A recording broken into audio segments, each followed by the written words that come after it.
cornfields grow. Lives a legend everybody knows. He's got a big old smile and a heart of gold. Uncle Rizzy stories never get old. Whether he's grilling or chilling, he's always winning. Dropping jokes so slick, got the whole town grinning. Uncle Rizzy, oh, he's the man. Spreading good vibes across the land. From the front porch swing to the rodeo, everybody loves Uncle Rizzy from Ohio. Alrighty. Welcome to the Uncle Rizzy review for the EOC.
Alright, ladies and gentlemen.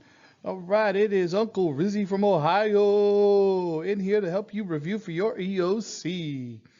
Alright, so in this little lesson, we're going to be going over the legislative branch of the Constitution. So those of you keeping track at home or anywhere else for that matter, that is Article 1 of the Constitution. So let's go ahead, let's dive right on in, yo. Let's see if we can't make you some experts. Okay, we're gonna break down how the law was born, how people like get power, make the moves, right? And we're gonna be talking all about that legislative branch. That's the squad in charge of making the laws. That's right.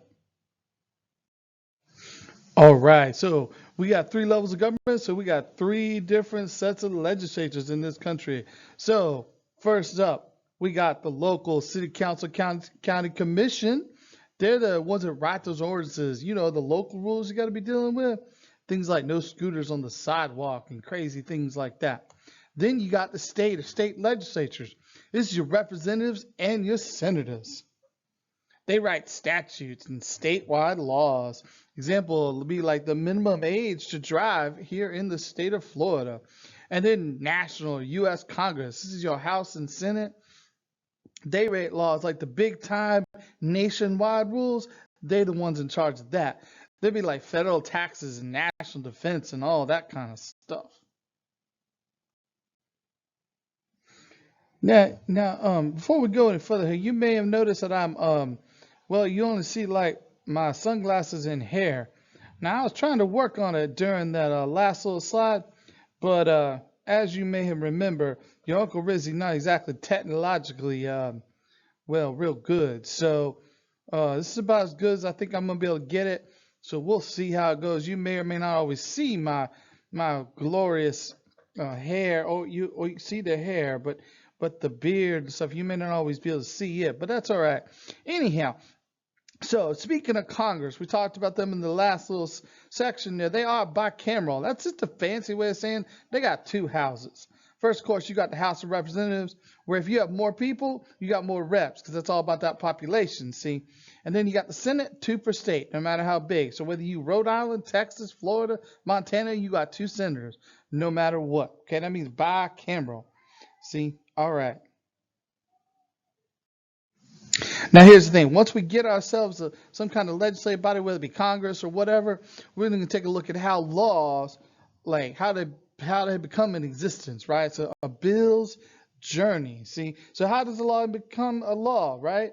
So, well, it all starts with like a little baby bill That's right. This is a bill's journey. It's just a draft. It's just a rough idea. Nothing official yet. Think of it as like a meme draft waiting for approval, right? All right, now let's just sort of break this down like a TikTok, yo. So here's what we got, right? Step one, somebody writes a bill, usually like a legislator, sometimes with help from the people. But it's an idea, right? It says, what if we made school lunch free, right? So they start writing it down. That's step one. Write it down, put it all together. Goes from that idea in your head to something on paper.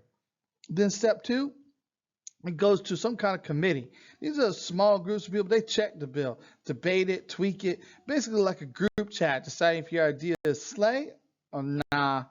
Okay, that's the first two steps.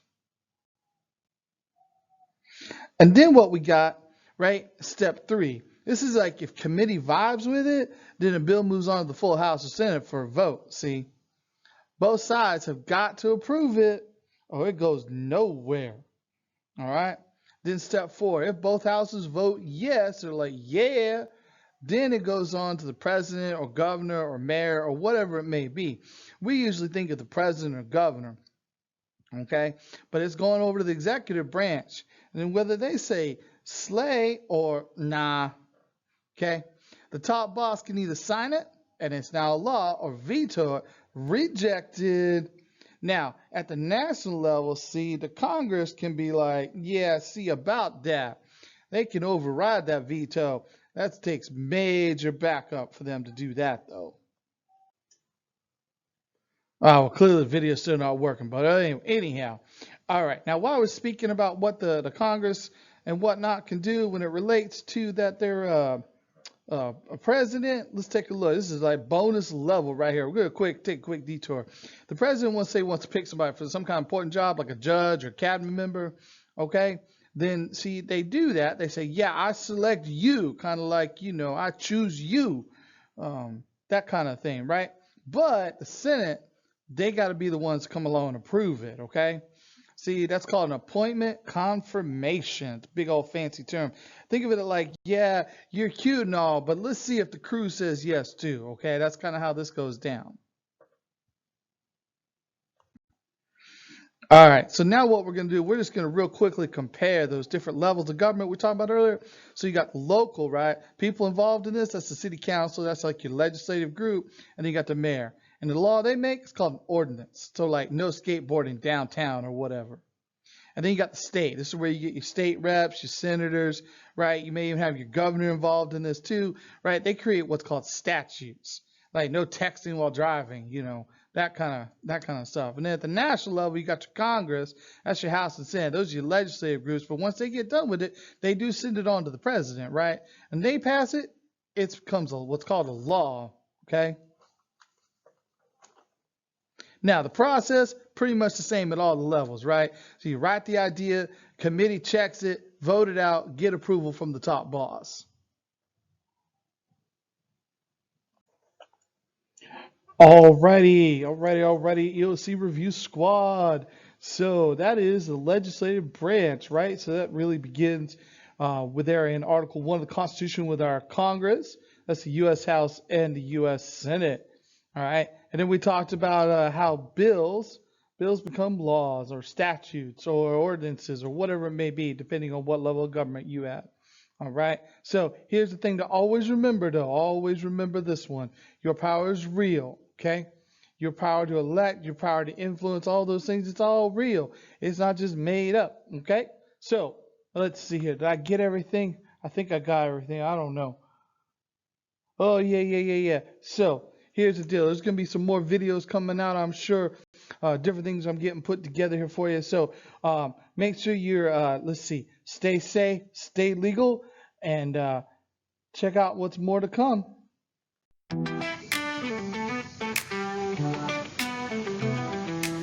Down in Ohio where the cornfields grow lives a legend everybody knows. He's got a big old smile and a heart of gold. Uncle Rizzy stories never get old. Whether he's grilling or chilling, he's always winning. Dropping jokes so slick, got the whole town grinning.